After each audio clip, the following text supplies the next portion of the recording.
تم قبول سوچ جرا صلوات کے ساتھ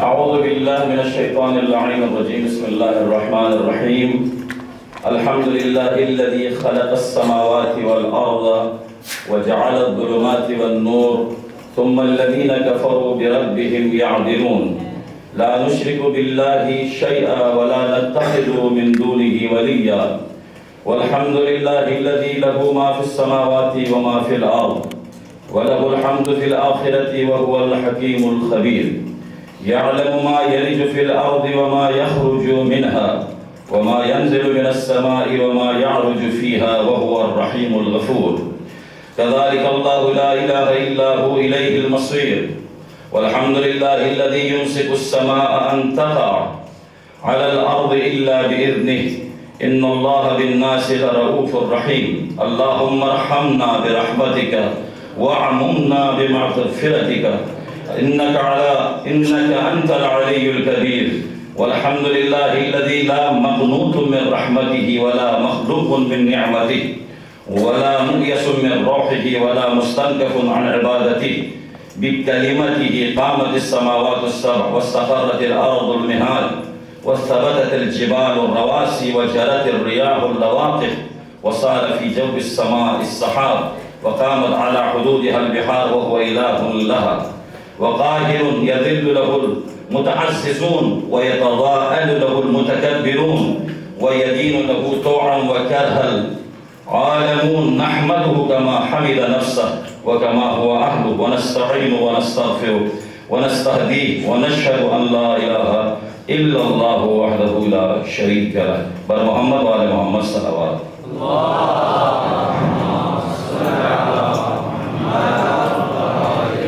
أما بعد بسم الله الرحمن الرحيم سبح اسم ربك الأعلى معزز علماء و سادات خداوند متعال قرآن مجید میں ارشاد فرما رہا ہے اے نبی اپنے رب اعلیٰ کے نام کی تسبیح کرو سبح اسم ربک الاعلیٰ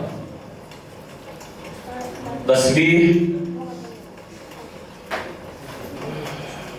ایک عبادت کی قسم ہے اور تسبیح کے ساتھ ہم نے اپنے اذہان میں اس بات کو لے کر آنا ہے کہ جو چیزیں اس پروردگار کے لیے لائق نہیں ہے اس کو ہم نے خدا سے جدا کرنا ہے ہم نے کہنا ہے یہ جو شرک کرتے ہیں یہ جو خداوند متعال کے ساتھ دیگر جو دنیاوی جو مخلوقات ہیں ان کی پوجا کرتے ہیں اور ان کے علاوہ رازق ہونے میں خالق ہونے میں کسی کو بھی خداوند متعال کے ساتھ شریک نہیں ٹھہراتے بلکہ ان سب کو خدا سے ہم کیا کرتے ہیں دور کرتے ہیں اور اسی کا نام کیا ہے تسبیح ہے سبح اسم ربک الاعلیٰ تمہارے پروردگار جو کہ اعلیٰ ہے یہاں اعلیٰ کا جو ترجمہ ہے یہ ترجمہ قدر مشکل ہے علماء فرماتے ہیں کہ ہم کس طرح ترجمہ کریں گے کیونکہ اگر ہم کہیں کہ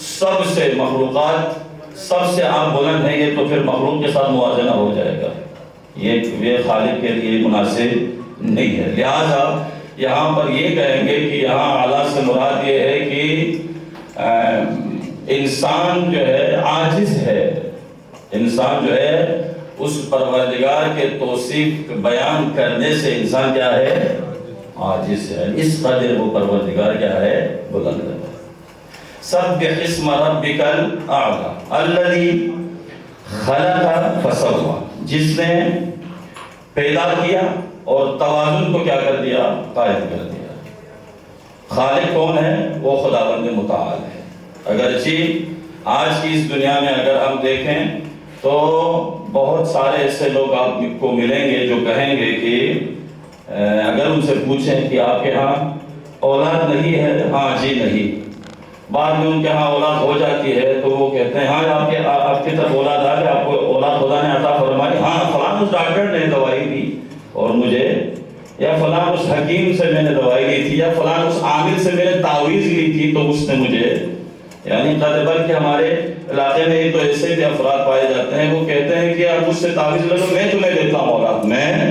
تو لوگ جو ہے پھر خالق کے ساتھ ساتھ کچھ اور لوگ بھی جو ہے ان میں جو ہے لوگ سمجھتے ہیں کہ شاید ان میں بھی قدرت ہے، جبکہ ایسی کوئی بات نہیں ہے. خالق وہی پروردگار ہے. باقی ان کو اگر کسی کے ذریعے سے کسی کے سفارش سے ہوتی ہے تو وہ خداوند متعال کی عطا ہے، وگرنہ خالق ہونے میں وہ کیا ہے؟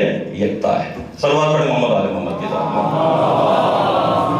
امام جعفر صادق کے دور میں ایک بندہ آیا اور اس نے مولانا سے عرض کی میں خالق ہوں، میں مارتا بھی ہوں اور میں جو ہے حیات بھی دیتا ہوں.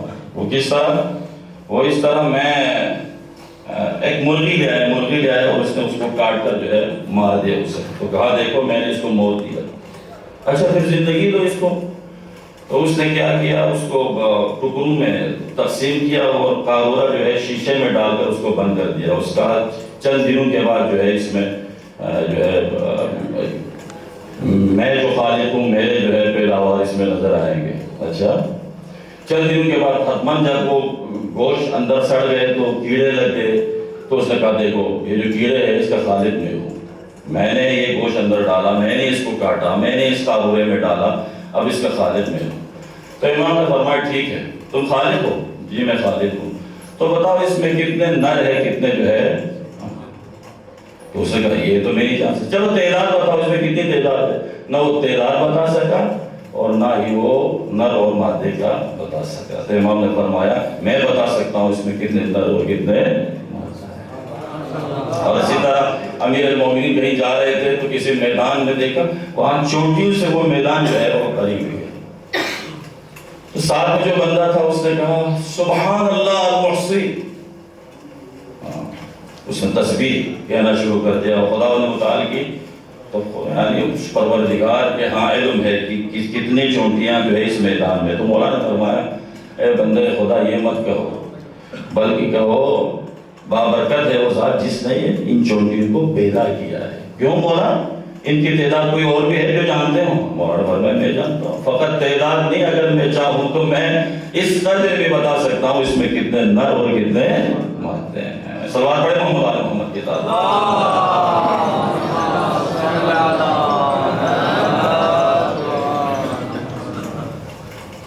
الذی قدر فہدی. اور اس کے بعد والذی قدر فہدی اور خلقت کے ساتھ کیا کر دیا؟ سبح اسم ربک الاعلی الذی خلق فسوی والذی قدر فہدی. خلقت بھی اور تقدیر بھی. ہاں خلقت کے بعد جو ہے ان کی تقدیر کو بھی خداوند متعال نے جو ہے جیسے شبائے قدر میں ہمیں بتایا گیا اگر کوئی شبائے قدر میں احیا کریں گے رات کو جاگیں گے تو جو باتیں آپ کے مقدر میں نہیں ہے خداوند متعال اس میں جو ہے آپ کے مقدر میں لکھ دے گا. ہم نے یہ بھی پڑھا ہے. تو مقدر کے بعد ہدایت کے خداوند. ہدایت اب تک ہوئی نہیں. تشریح جیسے دنیا میں ہم دیکھتے ہیں کہ دنیا میں آتے ہی بغیر کسی تعلیم کے حیوانات کے اندر ہم دیکھتے ہیں کہ وہ چرنا بھی وہ سیکھے ہوئے ہوتے ہیں. ان کے علاوہ جو ہے دودھ پینا بھی انہیں اس کا طریقہ بھی اسے آتا ہے جبکہ ہم نے ان کو سکھایا نہیں ہے. تو یہ تمام چیزیں خداوند متعال نے خلقت میں ہی جو ہے ودیع کی ہوئی. میں جلدی گزروں گا تاکہ جو ہے دوسرے خطبہ جو ہے کی طرف جاؤں. ایک سوال کا سہارا دے دیجیے گا محمد آل محمد کی ذات پر. والذی اخرج المرعا. ہاں وہ پروردگار اخرج المرعا جس نے یہ جو ہوتے ہیں مرسلہ انداز اردو چیزیں لکھ جو سرسبز و شاداب بلکہ چارہ بتا دیں یہاں بلکہ تفسیروں میں چارہ ہی لکھا ہوا ہے جس میں چارہ اگایا گھاس اگایا. جیسے جون جولائی میں اس کا اچھا خاصا ملاحظہ ہوتا ہے. جب ہماری طرف آ جائیں آپ لوگ گلگت بلتستان تو اور ہی خوبصورت وہاں پہ نظارہ ہوتا ہے. لیکن وہی جب جنوری کا موسم آتا ہے فَجَعَلَهُ غُثَاءً أَحْوَىٰ تو وہ خاکستر ہو جاتا ہے وہ ختم ہو جاتا ہے خاشاک. وہ پھر اسود یہاں پہ فَجَعَلَهُ غُثَاءً أَحْوَىٰ کا معنی اسود کر لیا ہے یعنی وہ پھر جو ہے اس کا رنگ ختم ہو جاتا ہے. یہی زندگی ہے. یہی ہم اپنی زندگی میں رہے تو ہماری زندگی میں اس زندگی کے لیے ایک بہار ہے اور اس زندگی کے لیے جو ہے کیا ہے خزاں ہے. اور بطور خواجہ کی بیویاں ماشاءاللہ سے جب بہار میں چلی جائے نا بہار میں تو حتماً ہر کوئی چاہیں گے انہیں محبت کریں گے. لیکن جب وقت خزاں ہے تو صرف وہی چاہیں گے جن کے دل میں ان کے لیے محبت ہے یا مودت ہے, نہیں تو پھر دوسری شادیوں کے چکر میں لگ جائیں گے. سوال پڑھے محمد آل محمد کی طرف.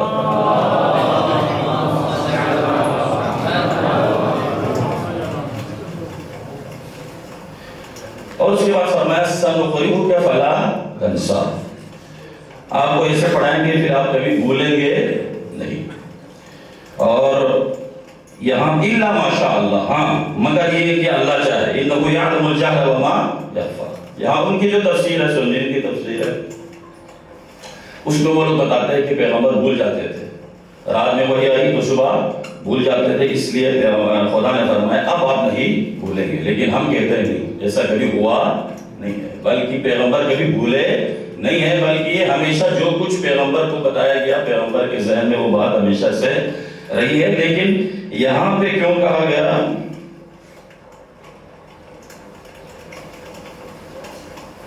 یہاں پہ یہ ہے کہ دیکھیں انسان, عام انسان کی بات کرتے ہیں ہم. عام انسان یہ ہے کہ جو چیزیں ہمارے لیے بدیہی ہوتی ہے ہم وہ بھول جاتے ہیں. باقی تو چھوڑے یہ امتحانات کے موقع پر جب ہم تسجیل وغیرہ کے لیے جائیں وغیرہ وغیرہ تو آپ کے والد صاحب کا نام کیا ہے تو وہ بھول جاتے ہیں, وہ پریشان ہو جاتے ہیں تھوڑا سا جو ہے وہ. دادا کا نام تو جب باپ کا نام نہ آئے تو دادا کا نام کہاں سے آئے گا؟ یاد ہے سب کچھ, سورہ الحمد, سورہ فاتحہ, نماز کے اندر جو ہے بندہ جو ہے بھول جاتے ہیں, انسان ہے. لیکن پیغمبر جو ہے سہو نسیان سے جو ہے وہ ہے پیغمبر. یہ ان کی تفسیر جو ہے غلط ہے. ہم کہتے ہیں اس کی کوئی بات نہیں ہے, بلکہ خداوند متعال نے فرمایا ہے کہ یہ ایک عمومی ہے کہ یعنی جو کچھ آپ کے ذہن میں ہے وہ کبھی بھی آپ کے ذہن سے نہیں نکلے گی, بلکہ ہمیشہ وہ آپ اس کو یاد رکھیں گے. اور اس کے بعد فرماؤ نُیَسِّرُکَ لِلْیُسْرَىٰ فَذَکِّرْ إِن نَفَعَتِ الذِّکْرَىٰ, ہم آپ کے لیے راہ ہموار کریں گے. آپ جو ہے وہاں پر نصیحت کریں جہاں آپ کی نصیحت کیا ہو, فائدہ مند ہو. سَيَذَّکَّرُ مَن یَخْشَىٰ, جو شخص خوف رکھتا ہے وہ جلد نصیحت کو قبول فرمائے گا. وَيَتَجَنَّبُهَا الْأَشْقَى الَّذِي يَصْلَى النَّارَ الْكُبْرىٰ, ہاں اور بدبخت اور بد نصیب اس سے گریز کرتا ہے. کس سے؟ نصیحت سے, واعظ سے, ہدایت سے. الَّذِي يَصْلَى النَّارَ الْكُبْرىٰ, جو بڑی آگ میں جل سکے گا. ثُمَّ لَا يَمُوتُ فِيهَا وَلَا يَحْيَىٰ, اور وہ جہنم بھی کیا ہے پھر اس میں نہ مرے گا نہ جیے گا. اور اس کے بعد فرمایا قَدْ أَفْلَحَ مَن تَزَكَّىٰ, بتحقیق جس نے پاکیزگی اختیار کی وہ فلاح پا گیا. وَذَكَرَ اسْمَ رَبِّهِ فَصَلَّىٰ, اور یہاں پہ جو تزکیٰ ہے نا, میں نے اس سورہ کو اسی لیے انتخاب کیا کیونکہ یہ عید کے جو نماز ہے پہلی رکعت میں اس سورہ کو پڑھتے ہیں. تو اللہ فرماتے ہیں قَدْ أَفْلَحَ مَن تَزَكَّىٰ, تزکیٰ سے مراد یہاں پہ زکوٰۃ, زکوٰۃ مال. پھر بعد میں فرمایا نہیں, زکوٰۃ سے مراد زکوٰۃ فطرہ ہے, اور اسی وجہ سے اس سورہ کو بطور خاص نماز میں پڑھا جاتا ہے. تو پھر سوال کرنے والا سوال کرتے ہیں یہ کیسے ہو سکتا ہے, یہ سورہ مکی ہے اور نماز مدینے میں, تو یہ کیا کس طرح اس کا ارتباط ممکن ہے؟ تو اس کا جواب دیا گیا ہے ممکن ہے. اوائل, اس سورہ کے جو اوائل ہے وہ شاید مکی ہوں اور اختتامی جو کلمات ہے وہ مدینہ, یوں جمع کرنے کی کوشش کی ہے. قَدْ أَفْلَحَ مَن تَزَكَّىٰ, بس جس نے فطرہ دیا, ہم یہی کہیں گے, جس نے فطرہ دیا, جس نے زکوٰۃ دیا وہ فلاح پا گیا. بل تؤثرون الحیات الدنیا, بلکہ تم تو دنیاوی زندگی کو ترجیح دیتے ہیں. اور ایک لفظ جو ہے اس پہ تفسیر کی ضرورت ہے لیکن دامن وقت میں گنجائش ہے. والآخرۃ خیر وابقیٰ, لیکن حالانکہ آخرت جو ہے بہترین اور بقا والی جو ہے وہ زندگی ہے, اس کی فکر کرنی چاہیے, اس کے بارے میں سوچنا چاہیے. اس کے بعد فرماتے ہیں إِنَّ هَٰذَا لَفِي الصُّحُفِ الْأُولَىٰ صُحُفِ إِبْرَاهِيمَ وَمُوسَىٰ, ابتدائی جو صحف ہے, اور اسی طرح حضرت ابراہیم اور موسیٰ کے اوپر جو صحف نازل ہوئے یہ باتیں ان کے اندر موجود ہے. پر محمد والے محمد صلوات. بسم اللہ الرحمن الرحیم. إِنَّا أَعْطَيْنَاكَ الْكَوْثَرَ فَصَلِّ لِرَبِّكَ وَانْحَرْ إِنَّ شَانِئَكَ هُوَ الْأَبْتَرُ.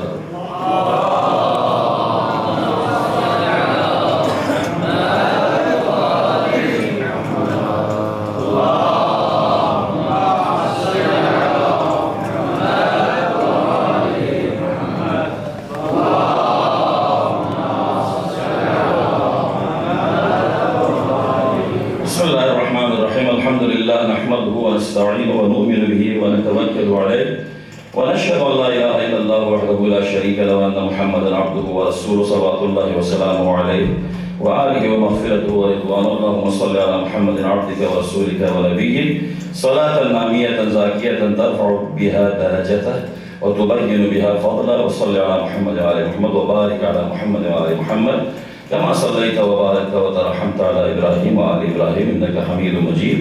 اللهم عذب كفرة أهل الكتاب الذين يصدون عن سبيلك ويجحدون آياتك ويكذبون رسلك. اللهم خالف بين كلمتهم وألق الرعب في قلوبهم وأنزل عليهم رجزك ونقمتك وبعثك التي لا ترد عن القوم المجرمين. اللهم انصر جيوش المسلمين وسراياهم ومرابطيهم في مشارق الأرض ومغارب إنك على كل شيء قدير. اللهم اغفر للمؤمنين والمؤمنات والمسلمين والمسلمات. اللهم اجعل التقوى زادهم والإيمان والحكمة في قلوبهم وأوزعهم أن يشكروا نعمتك التي أنعمت عليهم وأن يوفوا بعهدك الذي عاهدتم عليه. إله الحق وخالق الخلق اللهم اغفر لمن توفي من المؤمنين والمؤمنات والمسلمين والمسلمات ولمن هو لاحق بهم من بعدهم منهم إنك أنت العزيز الحكيم.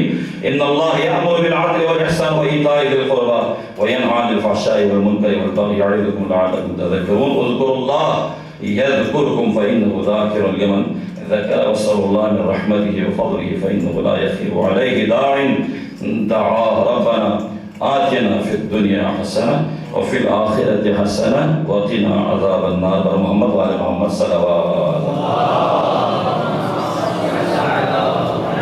سب سے پہلے میں اپنے نفس کو اس کے بعد تمام معزز سامعین کی بارگاہ میں تقویٰ کی جو ہے وصیت کرتا ہوں. محمد وعلى محمد صلوات. اللهم صل على محمد وآل محمد وآل دیگر صلوات. اللهم صل على عبادات کی قبولیت کے لیے آواز بلند صلوات. اللهم صل على علماء و سادات. یوم عید جو ہے فقط یوم لذت نہیں ہے کہ آپ کھانا کھا کر لذت محسوس کریں یا مشروبات کے ساتھ جو ہے لذت محسوس کریں، بلکہ یوم عید اتصال باللہ کا نام ہے. یوم عید جو ہے یوم مغفرت ہے، یوم عبادت ہے. یوم عید جو ہے یوم عروج الی اللہ ہے، یوم ہدایہ ہے، یوم عطا ہے. آج کے اس دن میں جو ہے ہدایہ اور عطا خداوند متعال کی جانب سے اپنے جو ہے بندوں کے اوپر خداوند نازل کرتے ہیں. آج جو ہم نے دعائے قنوت میں جو دعا پڑھی ہے اس میں مختصر انشاءاللہ مختصر وقت میں اختتام کر رہا ہوں. ایک ہم نے جملہ پڑھا اسألک بحق ھذا الیوم.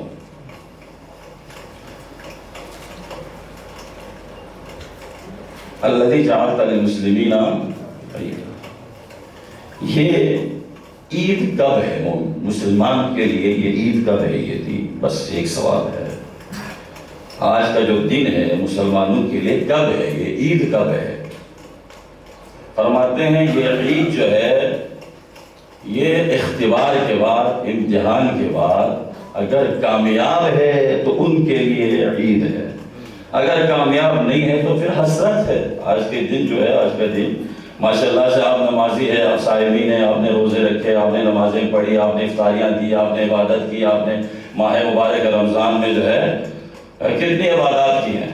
تو آپ کے لیے تو آج کا دن جو ہے بہت ہی خوبصورت دن ہے. لیکن وہ لوگ جنہوں نے روزے نہیں رکھے، جنہوں نے نمازیں نہیں پڑھی، جنہوں نے ماہ مبارک رمضان کا جو ہے خیال نہیں رکھا، جنہوں نے اس مہینے کی حرمت، اب ان کے لیے کیا یہ یوم عید ہے یا یوم حسرت ہے؟ ان کے لیے یوم حسرت ہے. تو سب کے لیے نہیں ہے، بلکہ اختبار. ہم جس مہینے سے نکل کر آ رہے ہیں اس مہینے میں ہم امتحان میں تھے، ہم امتحان میں تھے. ہر لہجہ ایک لہجہ ہم جو ہے یعنی امتحان میں تھے. الحمدللہ جس نے امتحان پاس کر لیا ہے تو وہ ظاہر ہے ان کے لیے تو ہدایہ ملے گا. لیکن جو امتحان پاس نہیں کر سکا ان کے لیے آج کے اس دن میں کچھ نہیں ملنے والا. صلوات پڑھیں محمد آل محمد کے ساتھ.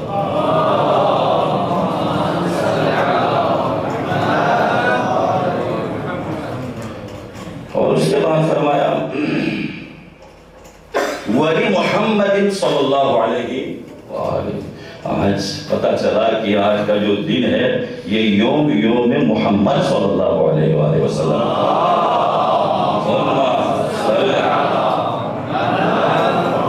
یعنی یوم اہل بیت علیہ السلام ہے، یوم تطہیر ہے، یوم طہارت ہے. کیونکہ یہ وہ ہستیاں ہیں انما یرید اللہ لیذھب عنکم الرجس اہل البیت ویطہرکم تطہیرا. صلی اللہ علیہ وسلم. اور اسی لیے آج کے اس دن میں زیارت مستحب ہے. کربلا جائیں، حرم امیر میں جائیں، زیارت پڑھیں. زیارت مستحب کیوں؟ کیونکہ آج کا جو دن ہے یہ یوم اہل بیت علیہ السلام ہے. اس کے بعد فرمایا وَأَن تُدْخِلَنِي فِي كُلِّ خَيْرٍ. ایک جملہ یہ وَأَن تُدْخِلَنِي فِي كُلِّ. کون نہیں چاہتا وَأَن تُدْخِلَنِي فِي كُلِّ خَيْرٍ أَدْخَلْتَ فِيهِ مُحَمَّدًا وَآلَ محمد. کون نہیں چاہتا معیت؟ پیغمبر کے ساتھ معیت کون نہیں چاہتا؟ کون نہیں چاہتا اہل بیت کے ساتھ جو ہے داخل ہو جائیں؟ کون نہیں چاہتا پیغمبر کے ساتھ رہیں؟ لیکن اس کے لیے ضروری ہے کہ جو ہے ان مراحل سے گزرے، ان راستوں پر چلے جس راستے پر یہ ہستیاں ہے. ان کی اطاعت ضروری ہے، ان کی جو ہے اتباع ضروری ہے. تب جا کر جیسے ہم زیارت میں پڑھتے اللہم اجعل محیا محیا محمد و ممات ممات محمد و آلی. یہ تمنا ہے لیکن ضروری ہے کہ ہم جو ہے اس منزل تک پہنچنے کے لیے ہمیں جو ہے طاعت و عبادت کے ساتھ زندگی گزارنی ہوگی. ایک سوال پڑھیں محمد آل محمد کی ذات پر. اور یہ خیر کیا ہے؟ یہ بس اسی پر اکتفا بس ممکن ہے 1 یا 2 منٹ میں جو ہے. خیر کیا ہے؟ تو فرماتے ہیں خیر اطمینان ہے. خیر سے مراد کیا ہے؟ اطمینان ہے. جیسے ہم تقویٰ کے بارے میں جب آیت پڑھتے ہیں تو یجعل لہ مخرجا ومن یتق اللہ یجعل لہ کیا کہتے ہیں؟ مخرجا ویرزقہ من حیث لا یحتسب. اب آپ دیکھیں جو نمازیں پڑھتے ہیں، جو نماز شب پڑھتے ہیں، جو تقویٰ جو صاحبان تقویٰ کیا ان کے پاس مال ہے، ظاہری دنیا ہے ان کے پاس، ان کے پاس بینک بیلنس ہے، ان کے پاس گاڑیاں ہیں کیا، وہ ان کے پاس بڑے بڑے بلڈنگ ہیں، ان کے پاس کیا ہے؟ کچھ بھی نہیں ہے. تو پھر کیا ہے؟ وَيَرْزُقْهُ مِنْ حَيْثُ لَا يَحْتَسِبُ کیا ہے؟ تو اس سے مراد کیا ہے؟ اس سے مراد یہ ہے ان کا قلب مطمئن ہے. قلبی طور پر مطمئن ہے، وہ خوش ہے وہ اپنی زندگی پر. انہیں رات میں نیند بھی آتی ہے، انہیں دن میں سکون ہے، کوئی پریشانی نہیں ان کے لیے. کیوں؟ کیونکہ ذکر اللہ کا معجزہ ہی یہی الا بذکر اللہ تطمئن القلوب. ان کے پاس یہ جو یرزقہ من حیث لا یحتسب ہے، یجعل لہ جو مخرجہ ہے، اس کا معنی یہی ہے کہ ان کے قلب جو ہے کیا ہو جاتے ہیں؟ وہ مطمئن ہے. خدا کی جو ہے کیا ہے مشیت پر وہ کیا ہے؟ راضی ہے، وہ خوشنود ہے. یعنی جو کچھ اسے دیا گیا ہے اس پہ اسے کوئی کسی قسم کی شکایت نہیں ہے، بلکہ وہ سمجھتے ہیں یہ میرے لیے کافی ہے. وہ قناعت سے کام لیتے ہیں اور قناعت کے ساتھ وہ زندگی گزارتے ہیں. تو یہاں خیر سے مراد کیا ہے؟ ادخلت فیہ محمد. خیر سے مراد اطمینان ہے، اطمینان. اور آخری کیا ہے؟ خیر سے مراد عطا ہے. بس چونکہ قبلہ تشریف فرما ہے، اسے بھی مستفیض ہونا ہے، لہٰذا انہی کلمات پر اکتفا کرتا ہوں. دعا کرتا ہوں پروردگار ماہ مبارک رمضان میں جو ہم نے نمازیں پڑھی ہیں، روزے رکھے ہیں اور مثال کے مطابق جس نے بھی افطاری کی ہے، خداوند اپنی بارگاہ میں قبول و منظور فرما. خداوند اس ماہ مبارک رمضان میں جس کسی نے بھی جو کچھ عمل انجام دیا ہے اپنی بارگاہ میں قبول و منظور فرما. پروردگار جو واسطہ محمد والے محمد کا ہمیں جس نے بھی التماس سے دعا کہا ہے ان کی توفیقات خیر میں اضافہ فرما. مریضوں کو شفا یابی عطا فرما، جو بے اولاد تھے انہیں اولاد نیک عطا فرما. پروردگار امام زمان عجل اللہ فرجہ الشریف کی ظہور میں تاجیل فرما اور ہم سب کو اپنے امام کے اعوانوں انصار میں فرما. حیات طلاب بلتستانیہ کے تمام ممبران، اراکین، صدر اور شرکاء خداوند سب کی توفیقات خیر میں اضافہ فرما. اور آخر میں ایک دفعہ پھر ہم دعا کرتے ہیں خداوند ہم سب کی عاقبت بخیر فرما، ہمارے مرحومین کی مغفرت فرما. خداوند پچھلے سال جو ہمارے ساتھ تھے اس سال ہمارے ساتھ نہیں ہے. ماضی قریب میں جو ایک جوان جس کا انتقال ہوا پچھلے سال اسی حسینہ میں ہمارے ساتھ وہ نماز پڑھ رہے تھے، لیکن اس سال جو ہے وہ اس دنیا سے چلے گئے. خداوند ان کے درجات بلند فرما، ان کی مغفرت فرما اور ان کے یتیموں پر رحم فرما. پروردگار ہماری دعائیں اپنے بارگاہ میں قبول و منظور فرما. ربنا تقبل منا انك انت السميع العليم. آمین آمین یا رب العالمین. بسم اللہ الرحمن الرحیم. انا اعطیناک الکوثر فصل لربک وانحر ان شانئک هو الابتر.